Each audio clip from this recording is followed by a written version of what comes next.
karena perilaku penyalahgunaan yang mungkin sudah terlalu lama, yang mungkin juga sudah terbiasa ada gitu.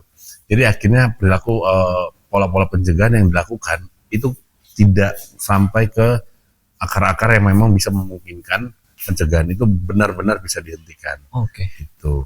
Jadi kalau misalnya masalah tentang apakah ini bukan apakah, tapi seberapa besar nih usaha mereka, saya yakin tidak ada satu pihak pun baik di Lampung maupun di negara Indonesia tercinta khususnya umumnya itu pasti ingin menghentikan penyebaran ini, dan usaha-usaha yang dilakukan sudah cukup, bahkan mungkin ya sudah sangat banyak yang dilakukan.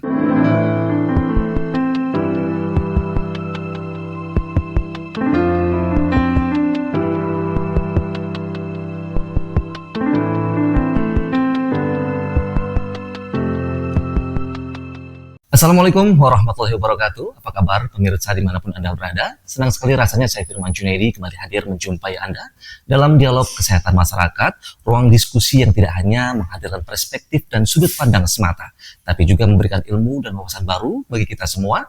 Dan pada kesempatan kali ini kita akan membahas sebuah tema yang sangat menarik, yaitu peringatan Hari Anti Narkotika Internasional atau HANI.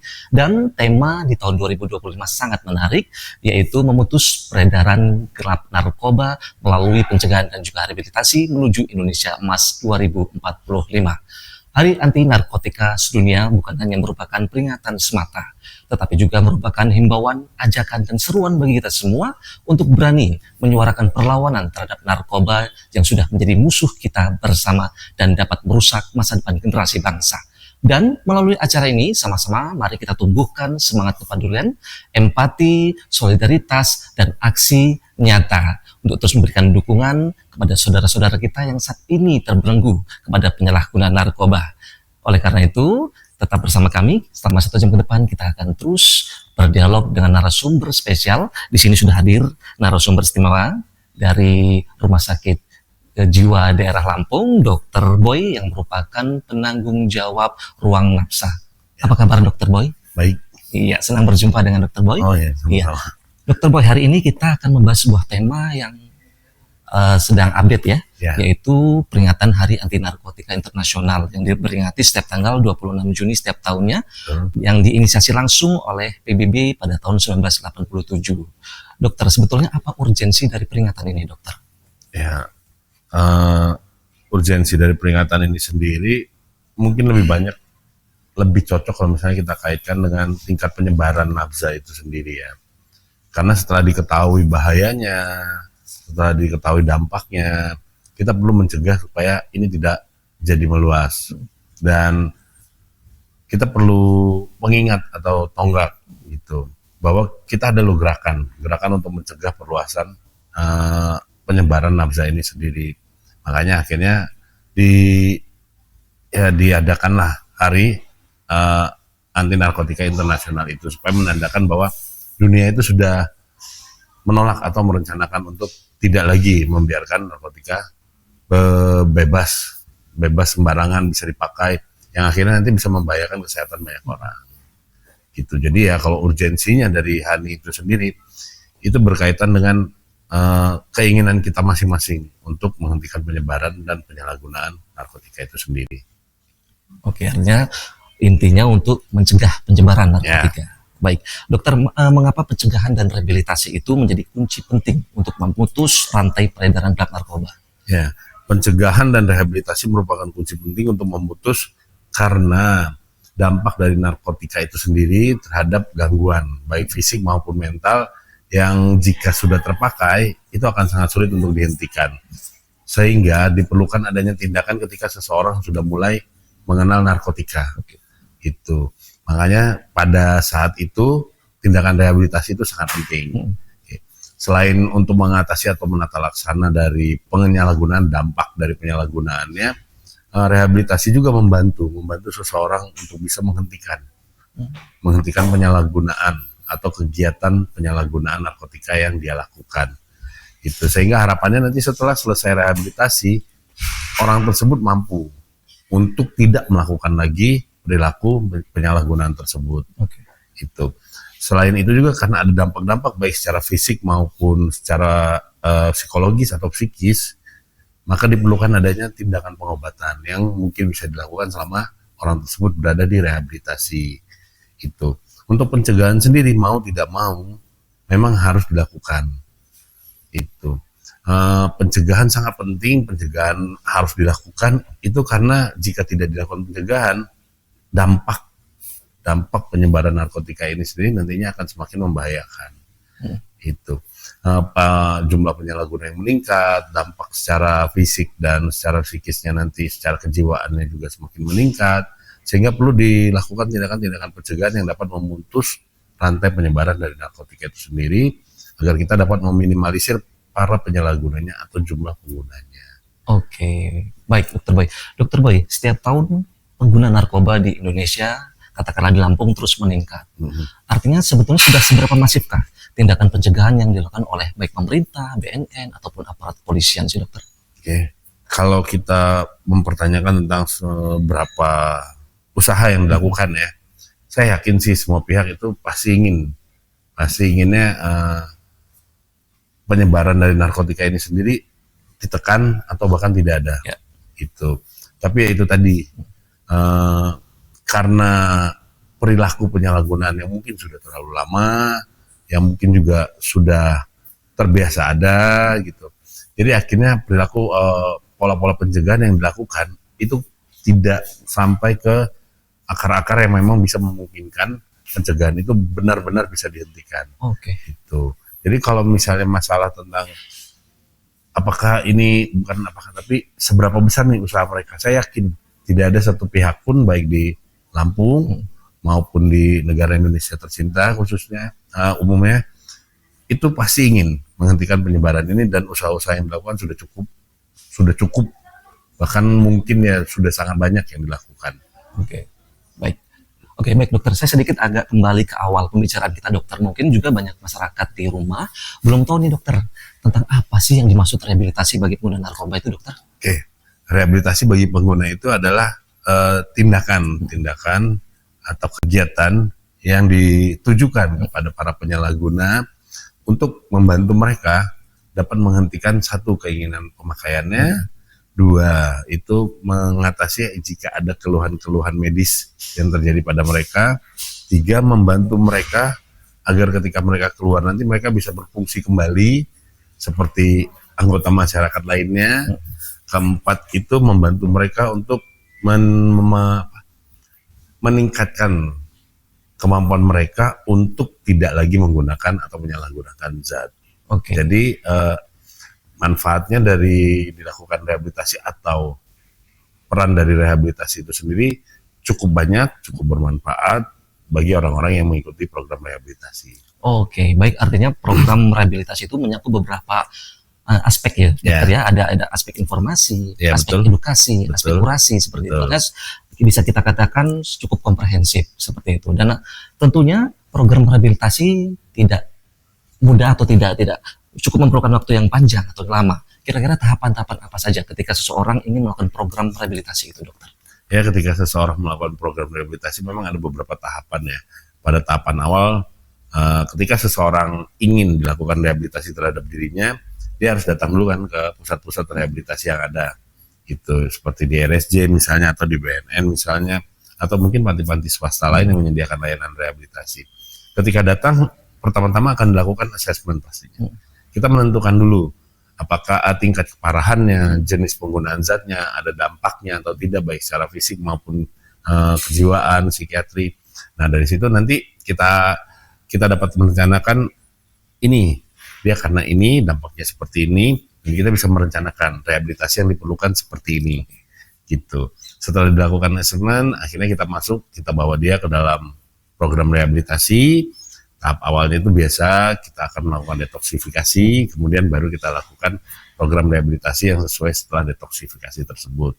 Nah setelah program rehabilitasi selama beberapa waktu yang isinya tergantung dari tujuan rehabilitasi tersebut gitu. Ada yang menggunakan seperti di RSC yaitu medis dan psikososial, mungkin juga ada yang di tempat lain menggunakan metode psikososial itu. Jadi dilaksanakan program-program tersebut kepada orang yang akan direhab itu setelah program detoksifikasi tersebut.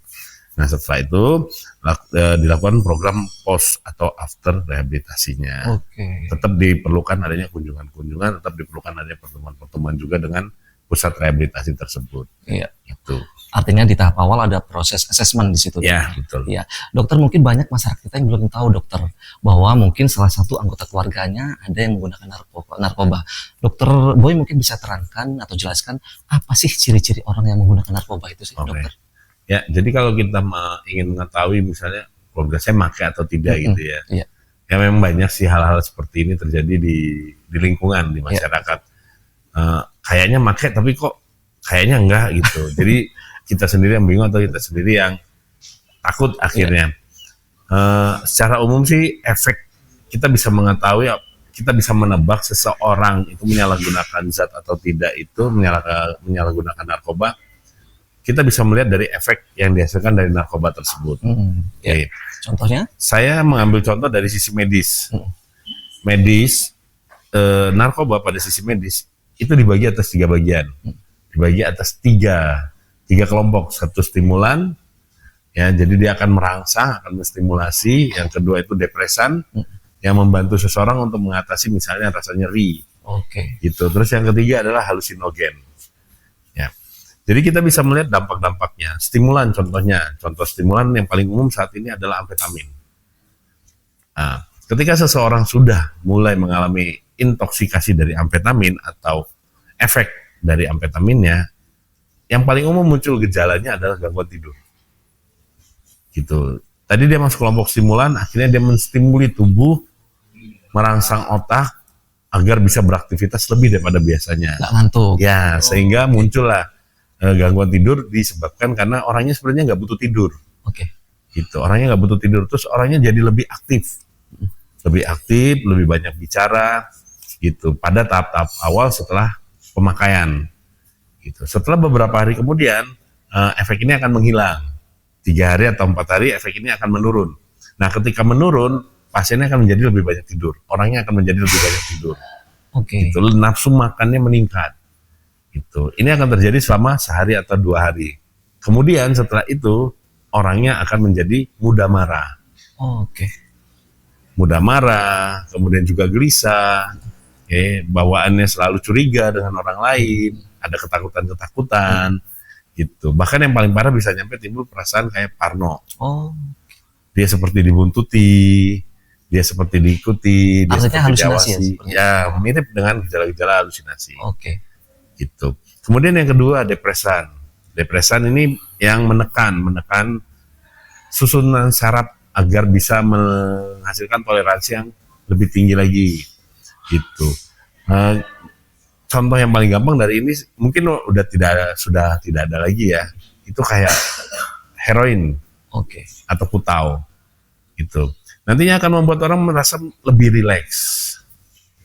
Akan membuat orang merasa lebih rileks, akan membuat orang merasa lebih tenang ketika menggunakan tahapan pertamanya. Itu Jadi yang dimaksud dengan fly? Dokter? ya, Oke. jadi dia kelihatan seperti orang yang lebih enak diajakin untuk beraktivitas segala macam, tapi kebanyakan ingin menghabiskan waktu di tempat tidur. Oh, ya. Jadi benar-benar seperti orang mabuk kesannya, orang nge-fly. Nah, setelah beberapa hari muncul lagi gejala-gejala yang mirip dengan amfetamin tadi. Ya, pasiennya menjadi gelisah, terus juga mudah marah, timbul halusinasi pada orang tersebut, bahkan lebih parahnya lagi akan timbul seperti pikiran-pikiran yang kesannya kurang wajar, ingin bunuh diri segala macam. Terus perilaku yang paling menggambarkan dari penyalahgunaan antidepresan ini itu adalah melakukan segala cara untuk mendapatkan. Karena keinginan yang tinggi, karena sugesti yang tinggi, karena dorongan yang tinggi untuk menggunakan kembali, Ya. itu karena rasa tidak nyaman yang diinikan oleh tubuh, yang dihadapi oleh tubuh akibat penggunaannya, dia akan melakukan segala cara untuk bisa mendapatkan uang. Zat itu lagi. Ya, Untuk membeli zat itu lagi. tujuannya untuk membeli zat tersebut. Oke. Nah, ini yang paling umum ditemukan. Gitu. Jadi kalau misalnya ada anggota keluarga tiba-tiba ngejualin apapun itu dan kita nggak tahu untuk apa itu dijual, ya ada kemungkinan itu tujuannya seperti itu. Gitu. Terus yang ketiga itu berkaitan dengan halusinogen, golongan halusinogen atau jenis-jenis zat yang menghasilkan dampak halusinasi kepada tubuh, pada pikiran.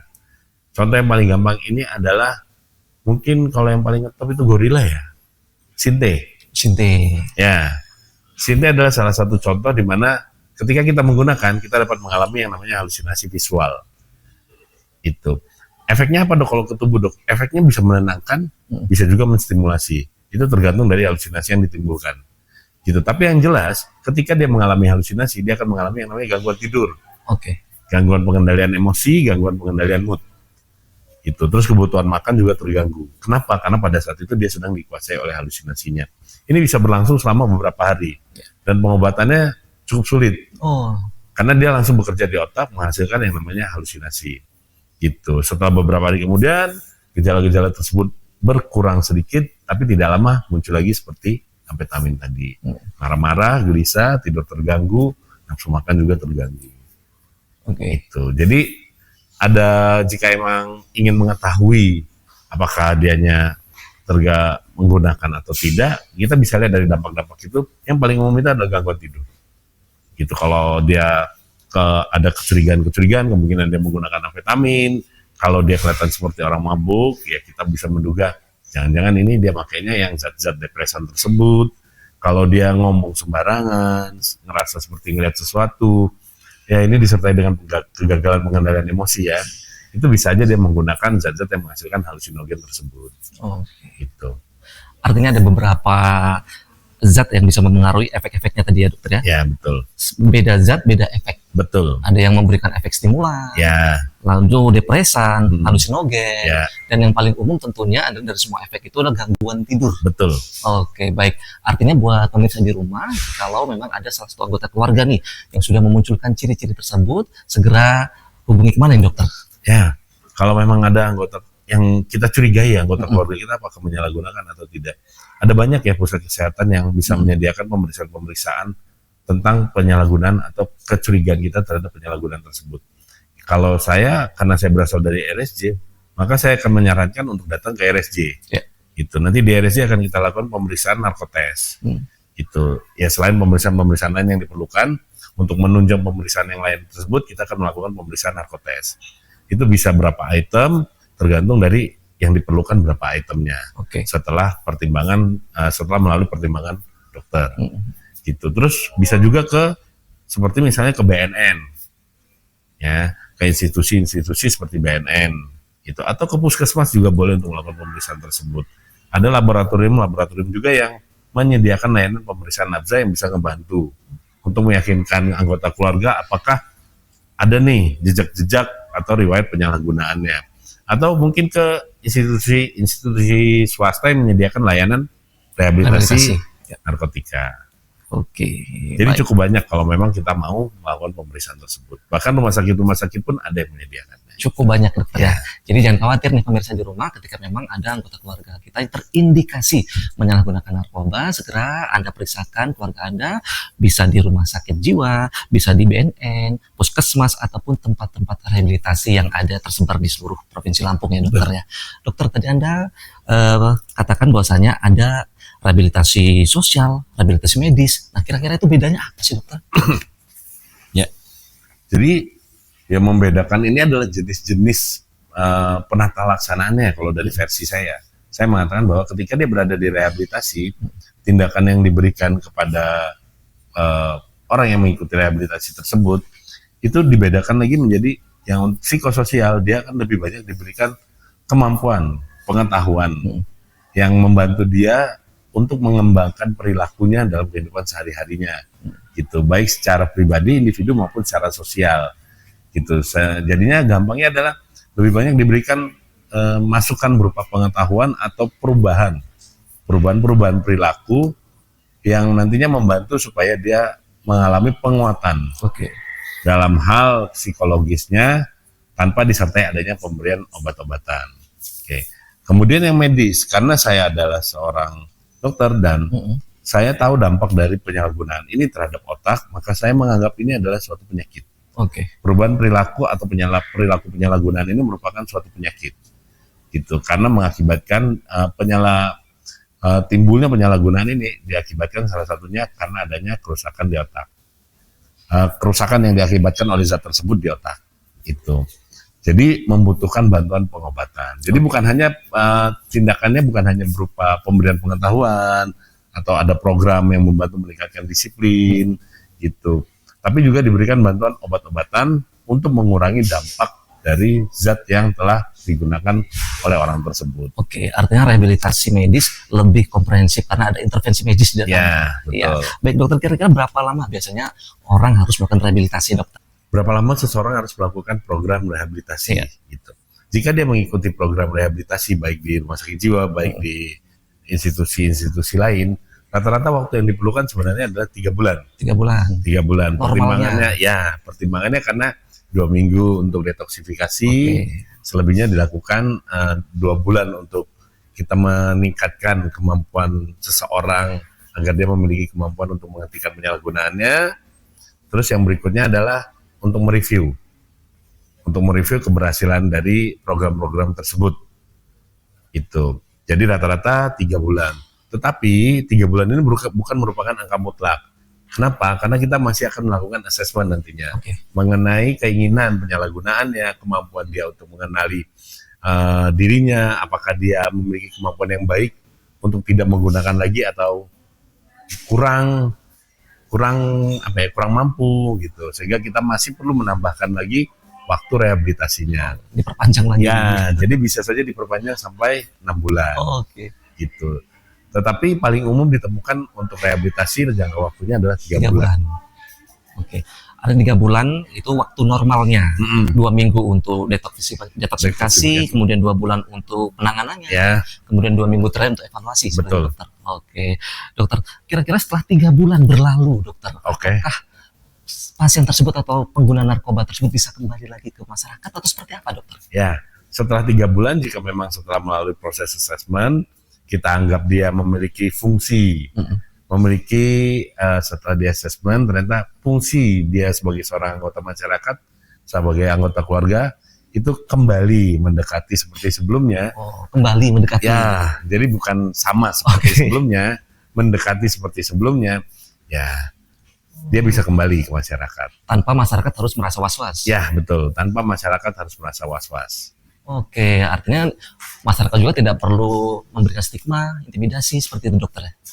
Betul. Kalau dari sudut pandang saya, hal seperti itu tidak diperlukan. Nah, karena jika memang nanti mungkin masyarakat juga perlu dilakukan pemberian edukasi ya nantinya ya. Jadi mereka juga mampu memahami tentang tanda dan gejala. Kalau memang orang ini sepertinya menggunakan lagi nih, gitu. Jadi mereka nanti berhak aja melakukan penilaian. Sepertinya orang ini pakai lagi, kita rehabilitasi lagi aja. Misalnya seperti itu gitu.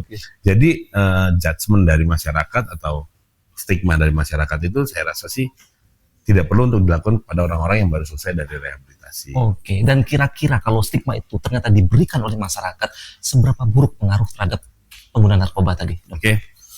Ya ini kasus yang paling banyak ya ditemuin ya. Namanya relapse ya. Nanti akhirnya orangnya akan mengalami relapse.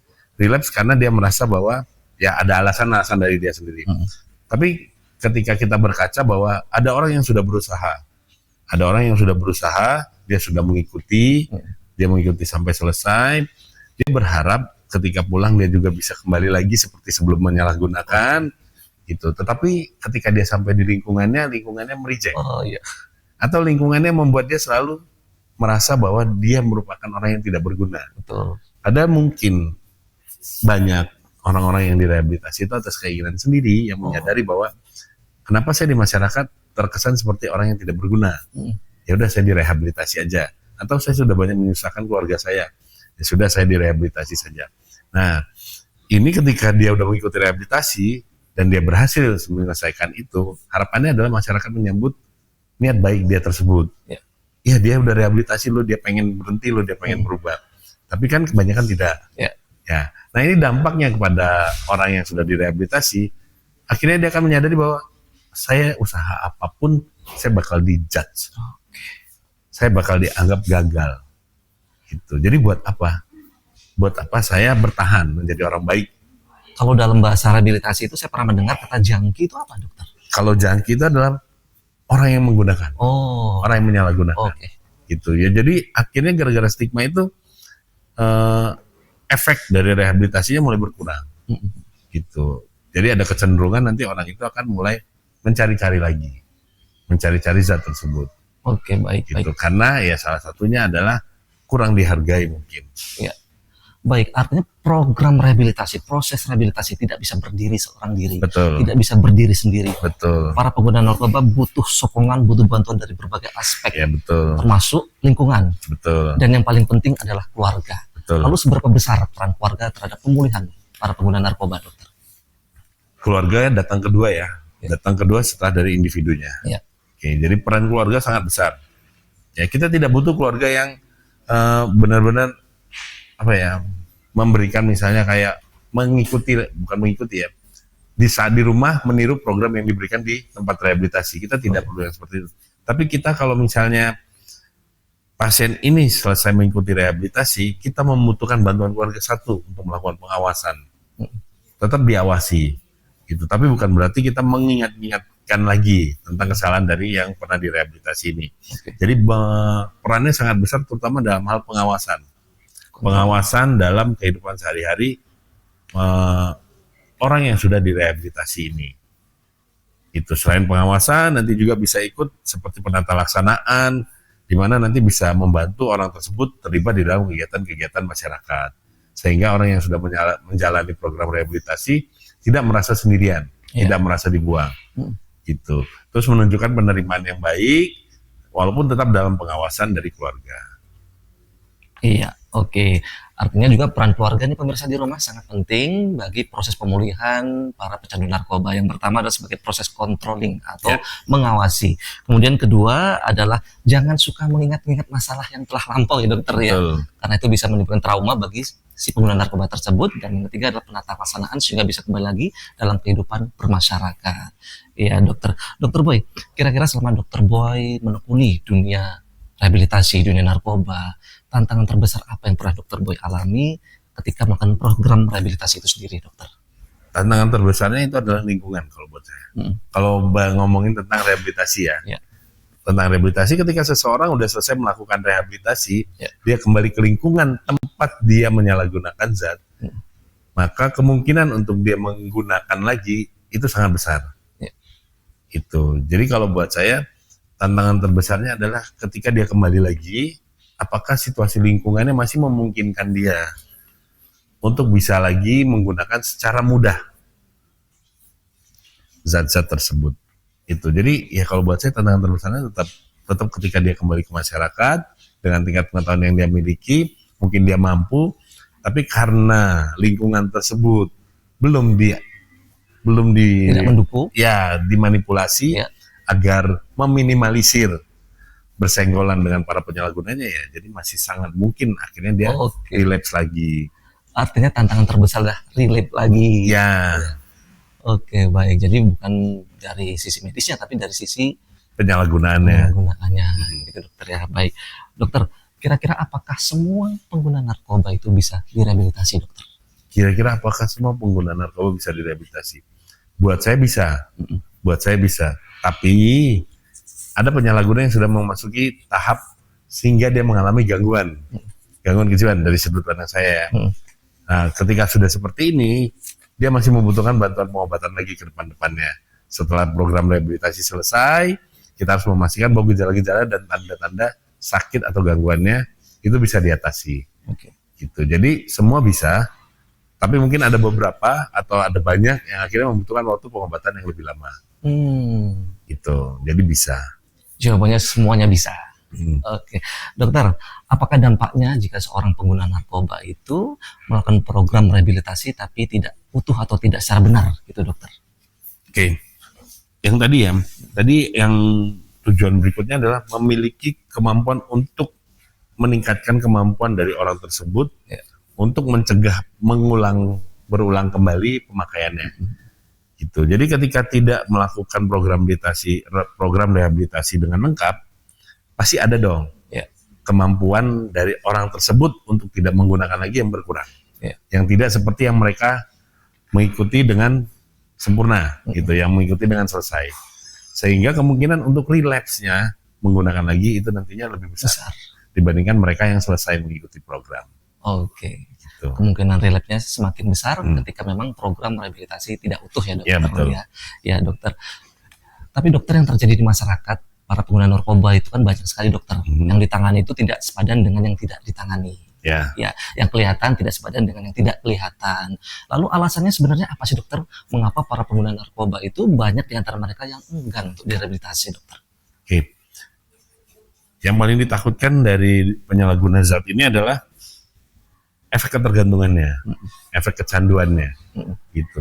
Jadi ketika seseorang sudah menggunakan narkoba, kemudian dia masuk ke dalam tahap ketergantungan, adiksi, itu memang akan sangat sulit membuat orang tersebut memiliki keinginan untuk berhenti, gitu. Karena dia sudah merasa bahwa apapun yang dilakukan itu harus ada hubungannya dengan zat tersebut, gitu. Jadi misalnya kayak orang yang merasa bekerja lebih baik karena dia sudah menggunakan ini. Nah, stigma-stigma atau pemikiran-pemikiran seperti inilah yang akhirnya membuat orang enggan. Oh gitu. Kebanyakan dari sudut pandang itu. Terus yang kedua juga karena banyak orang yang nggak mau, banyak masyarakat yang tidak mau keluarganya diketahui oleh orang lain menyalahgunakan zat. Mungkin karena malu gitu. Ya, jadi berkaitan dengan pandangan masyarakat. Stigma lagi. Ya. Kemudian juga karena mungkin ya program rehabilitasi itu sendiri seperti di RSJ atau di mana, jadi menimbulkan kesan-kesan yang tidak baik buat orang yang mengikuti rehabilitasinya. Jadi akhirnya orang-orang juga menjadi malas, gitu. Jadi kalau buat saya ya karena faktor adiksinya, karena faktor dari pandangan masyarakatnya, serta faktor stigmanya itu sendiri. Ya, saya menggarisbawahi tentang masalah stigma dokter. Karena memang stigma itu begitu tebal di masyarakat kita. Lalu mungkin dokter Boy bisa memberikan sedikit edukasi buat masyarakat agar tidak memberi stigma. Lalu bagaimana cara mengubah stigma masyarakat terhadap para pengguna narkoba yang sedang direhabilitasi dokter? Agar masyarakat tersadarkan, terserahkan, tidak memberikan judge, tudingan dan sebagainya dokter. Kalau misalnya kita mengambil dari sudut pandang penyalahgunanya, dari sudut pandang orang yang direhabilitasinya, gitu, pandangan dari masyarakat terhadap mereka itu memang sangat diperlukan untuk membantu mereka menyadari tempat mereka di masyarakat ketika kembali, gitu. Jadi mereka bisa menunjukkan potensi mereka nantinya, potensi mereka yang mungkin terpendam ketika mereka menyalahgunakan zat. Jadi harapannya nanti ya ketika mereka selesai menjalani rehabilitasi, itu masyarakat bisa membantu seperti peran keluarga tadi. Membantu mengawasi, membantu untuk meningkatkan kemampuan pasien tersebut bisa berperan aktif di masyarakat, membuat dia merasa bahwa apa yang sudah dia lakukan itu ada manfaatnya. Itu. Jadi untuk orang-orang yang sudah selesai direhabilitasi, harapannya mereka lebih diterima di masyarakat, tapi tetap kontrol dilakukan, bukan hanya oleh keluarga tapi juga oleh masyarakat. Ya. Kalau kita ngomong lagi dari sudut masyarakatnya, mungkin ada yang merasa dirugikan, mungkin juga ada yang memiliki tingkat pengetahuan yang kurang, sehingga bukan kurang soal tingginya, tapi mengenai nafzanya itu sendiri, sehingga pikirannya mengenai orang-orang yang sudah menyalahgunakan ada mereka merupakan orang-orang yang tidak diperlukan lagi, gitu, orang-orang yang tidak memiliki peran yang baik di masyarakat. Sebetulnya itu karena kurangnya edukasi ya. Ya, jadi kita perlu menjelaskan bahwa ada banyak yang tidak ingin sampai ke dalam tahap pecandu ini, gitu. Tetapi ketika mereka sudah mulai ini, karena juga kurangnya kontrol, gitu, akhirnya mereka memiliki kemungkinan bisa melakukan sampai tahapnya sejauh itu, gitu, sehingga membutuhkan bantuan rehabilitasi agar tidak menggunakan lagi. Ya, jadi harapannya kalau dari segi masyarakat, walaupun itu merugikan, mereka bisa menjadi kontrol. Mereka juga bisa membantu aparat-aparat atau institusi untuk mengatasi peredaran narkoba, sehingga kemungkinan untuk menggunakan lagi atau kemungkinan untuk orang-orang mulai berpikir mencari itu sangat minimal. Gitu. Jadi harapannya untuk masyarakat sendiri ya bisa menerima yang setelah selesai direhabilitasi, tidak lagi menganggap mereka sebagai seseorang yang memiliki nilai yang lebih rendah dibandingin anggota masyarakat lainnya. Kemudian juga masyarakat mau melakukan kontrol perilaku ataupun kontrol terhadap pola penyalahgunaan atau penyebaran dari narkotika di lingkungan mereka sendiri. Oke, baik. Artinya yang pertama itu harus menerima kepulangan mereka, kemudian tidak menganggap rendah dan sebagai kontrol. Ya, karena memang untuk penyalahgunaan narkoba itu bisa terjadi kepada siapapun juga. Kita semua bisa menjadi korban, dokter, Betul. ya. Jadi kita jangan pernah merasa berlepas tangan, tinggi hati, atau merasa lebih baik dari orang-orang yang telah terjerumus menggunakan narkoba itu sendiri. Ya. Begitu, dokter, ya. Betul. Oke, dokter. Kalau dampak jangka panjang sendiri, dokter, dampak jangka panjang yang akan dirasakan oleh para pengguna narkoba itu apa, dokter? Dampak jangka panjangnya, Ya. yang paling parah adalah kematian. Oke. Itu yang paling parah, yang paling berat ya. Tapi yang paling banyak ditemukan saat ini dampak jangka panjangnya jelas. Itu adalah gangguan jiwa. Oke. Ya, jadi akan timbul perubahan pada struktur otaknya yang diakibatkan pemakaian tersebut yang menyebabkan munculnya tanda dan gejala ke arah gangguan jiwa. Itu. Kemudian yang berikutnya adalah gangguan fisik. Jadi akan ada gangguan-gangguan fisik seperti misalnya tadi contohnya amfetamin tadi yang kebutuhan tidurnya berkurang. Iya. Itu kan nantinya akan menyebabkan organ-organ yang berkaitan dengan peredaran darah itu kerjanya akan semakin meningkat. Dengan waktu istirahat yang kurang, beban kerjanya organ tersebut akan meningkat, pasti nantinya akan ada masalah ke depannya. Terus yang berikutnya lagi stigma masyarakat ya. Terus melekat. Ya, itu stigma masyarakat, terus juga dukungan keluarga yang akhirnya mungkin keluarga merasa lelah, udah burn out, sudah mencoba segala cara tapi tidak ada ini, misalnya, ya akhirnya membuat mereka tidak mempedulikan lagi. Jadi akan membuat penyalahgunaan tersebut semakin terisolir. Oh, semakin menderita. Ya, semakin menderita. Dan ketika udah sampai seperti itu, dia mungkin perilakunya makin kurang wajar lagi. Makin berlebihan lagi dalam menyalahgunakannya. Makin jatuh. Akhirnya mengarah ke yang tadi dampak secara psikologis maupun fisik. Gitu. Bahkan mungkin akhirnya menyebabkan perilaku-perilaku yang mengarah kepada ujung-ujungnya kematian. Gitu. Dokter Boy, sekarang saya ingin coba membahas masalah kerusakan otak yang diakibatkan oleh pengguna narkoba, dokter. Kira-kira kerusakan otak yang diakibatkan oleh pengguna narkoba itu seberapa parah sih, dokter? Oke. Contoh paling gampang untuk menjawab pertanyaan ini ya, kerusakan otaknya seberapa parah. Kita bayangkan seorang perokok. Seorang perokok yang dia sudah mencapai ke tahap ketergantungan rokok. Atau kebiasaan merokok lah. Kita nggak bisa ngomong karena toh dijual bebas ya rokok ya. Kita bisa mengamati perilaku mereka, misalnya nih, membedakan antara ketika mereka merokok dan tidak merokok dan bekerja. Gitu. Mana hasilnya yang lebih baik? Apakah saat mereka merokok atau ketika mereka tidak merokok? Gambaran yang paling bagus dari observasi saya, orang yang merokok pada saat merokok itu dia bisa bekerja lebih bagus dibandingkan ketika dia tidak merokok. Kenapa? Karena ketika dia mulai menggunakan rokok, tembakau, ada zat-zat yang ada di tembakau tersebut yang berasal dari tembakau, itu akhirnya pelan-pelan menggantikan peran zat-zat yang sebenarnya sudah ada di otak. Gitu. Yang kelamaan jika ini dilanjutkan, otak akan berpikir mungkin ya, atau akan bersikap, udah ada kok dari luar, ngapain lagi nih saya produksi. Akhirnya otak menghentikan tuh, atau mengurangi. Iya, karena udah ada nih dari luar. Iya, jadi biarin aja dari luar aja gitu. Jadi ketika kita tidak merokok, zat itu tidak ada. Padahal sebenarnya kan selalu ada. Gitu, dulunya selalu ada. Gitu. Kemudian digantikan dari luar, ya udah. Jadi selalu membutuhkan bantuan dari luar. Nah, ketika zat ini bekerja secara normal, secara otomatis di dalam tubuh yang dihasilkan oleh tubuh sendiri, itu ada organ-organ di otak tuh yang bekerja. Yang memang mesti kamu harus kerja supaya kamu bisa tetap aktif gitu. Nah, ini tiba-tiba mati nih.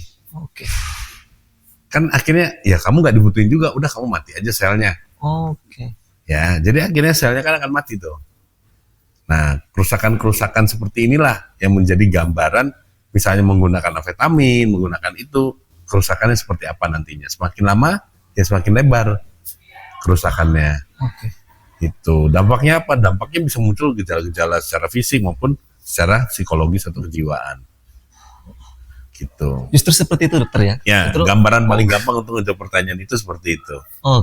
Jika dibandingkan dengan adiksi lainnya, seperti adiksi game online, adiksi pornografi, adiksi mana yang paling besar mempengaruhi kerusakan otak, dokter?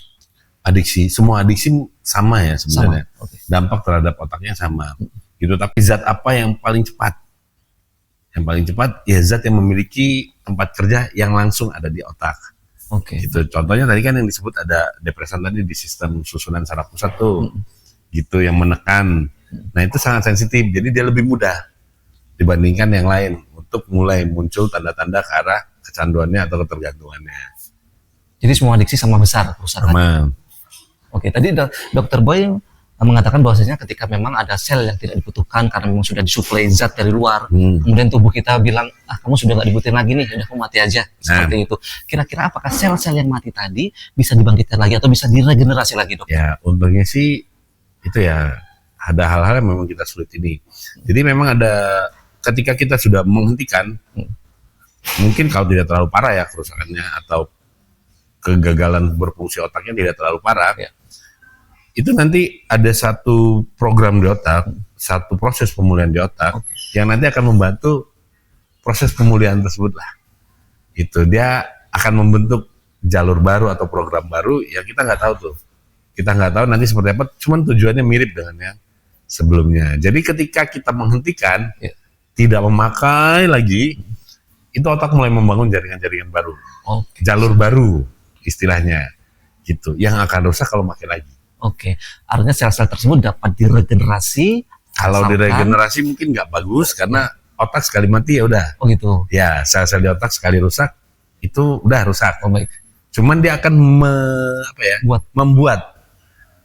Jadi ada sistem informasi gitu, sistem informasi yang baru di otak. Yang mirip dengan tadi yang sel-sel yang rusak tadi. Dengan cara menghentikan pemakaian. Ya, tapi harus dihentikan pemakaiannya. Oke, mungkin juga ditambah dengan pola hidup, dokter ya. Betul. Makanan sehat, tidur cukup dan sebagainya. Iya, oke, baik. Wah, luar biasa, dokter. Dokter, kira-kira selain layanan nafsa, layanan apa saja yang ada di Rumah Sakit Jiwa daerah Lampung ini, dokter? Oke. Ya, selain nafsa, ya nafsa merupakan salah satu program prioritas ya dari Pemprov Lampung ya. Makanya kita sangat ini mengenai pelayanan nafsa. Kita sangat mendukung. Rumah sakit sangat mendukung. Terus layanan-layanan lain yaitu pemeriksaan kesehatan.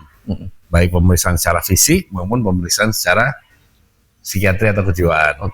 Karena ini rumah sakit jiwa, maka memang lebih menekankan kepada pemeriksaan kesehatan jiwanya. Kedokteran jiwanya. Itu ada pelayanan untuk kedokteran jiwa dewasa, kedokteran jiwa anak, geriatri, gitu selain nafsa. Terus juga kita ada pelayanan untuk kesehatan masyarakat gitu.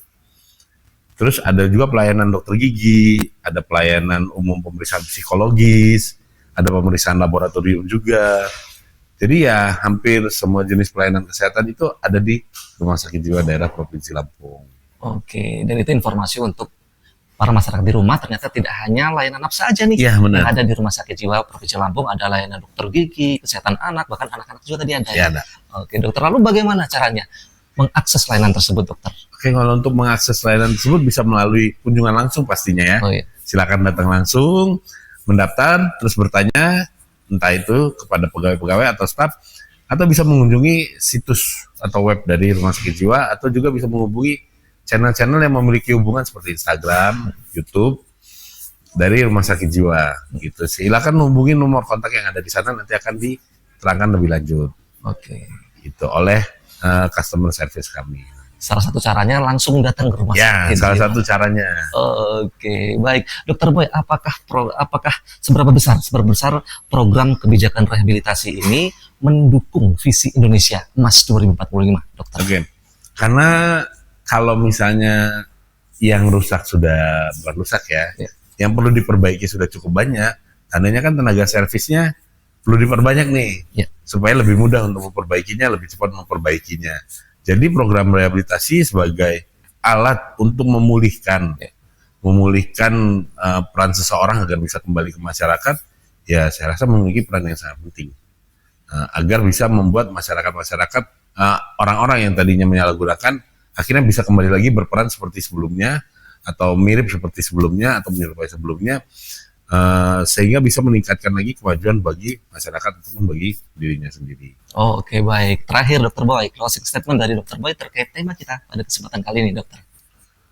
Ya, penyalahgunaan zat itu nantinya akan merusak. Akan merusak, akan menyebabkan yang namanya ketergantungan, yang kemudian merusaknya bukan hanya dari diri sendiri aja, tentang diri sendiri aja, tapi juga keluarga dan masyarakat. Jadi ketika kita memiliki keinginan, kita mungkin berada di lingkungan yang memungkinkan, akan lebih baik untuk menghindari hal-hal tersebut. Itu karena salah satu yang perlu diingat adalah lingkungan sangat berperan, keluarga sangat berperan. Tapi tetap semuanya kembali lagi ke individunya masing-masing.